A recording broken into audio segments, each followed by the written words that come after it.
எல்லோருக்கும் ஒரு மனசு இருக்கு. ஆனா, அந்த மனசுக்குள்ள என்ன நடக்குதுன்னு யாருக்குமே தெரியாது. எல்லாரும் அன்பை தேடுறாங்க.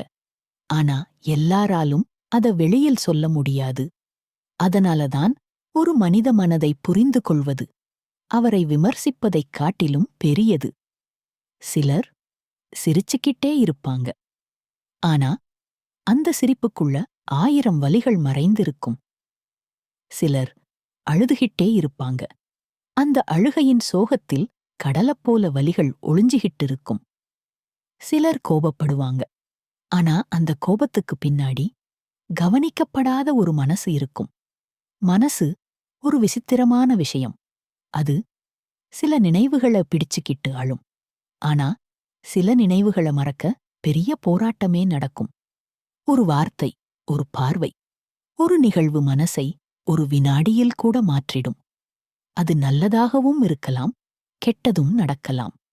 சில நேரம் நம்மளை நாமே புரிஞ்சிக்க முடியாது. ஆனா மத்தவங்களுக்கு நம்மளை நிரூபிக்க முயற்சி செஞ்சுகிட்டே இருப்போம். மனசு உடைஞ்சா அதுக்கு சத்தம் இருக்காது.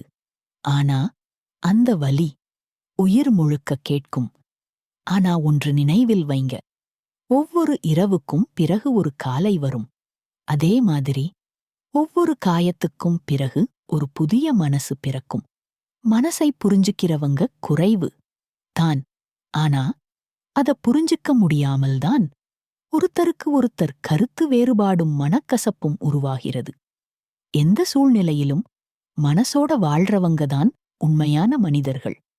ஏன் என்றால் மற்ற உயிரினங்களைக் காட்டிலும் நமக்குதான் அந்த உணர்வுகள் மேம்பட்டதாக இருக்கிறது என்பதை ஏற்றுக்கொள்ளத்தான் வேண்டும். மனசு மூளை என்று 2 உண்டு என்பது எல்லோருக்கும் தெரியும். ஆனால் மனசும் மூளையும் ஒன்றுதான்னு நிறைய பேர் ஏத்துக்க மறுப்பார்கள். இப்போது மனதோடு இருக்கும் மனிதர்கள் எண்ணிக்கை குறைந்து கொண்டே வருகிறது. இயந்திரங்களுக்கு மனசு இருப்பதில்லை. அதுபோல் மனிதர்களும் மாறும் நிலைமை நடந்து கொண்டுதான் இருக்கிறது. பின்னாளில் இயந்திரம் வந்து நமக்கு மனசு என்றால் என்ன என்பதை விளக்கும் நிலை வந்தாலும் ஆச்சரியப்படுவதற்கு இல்லை.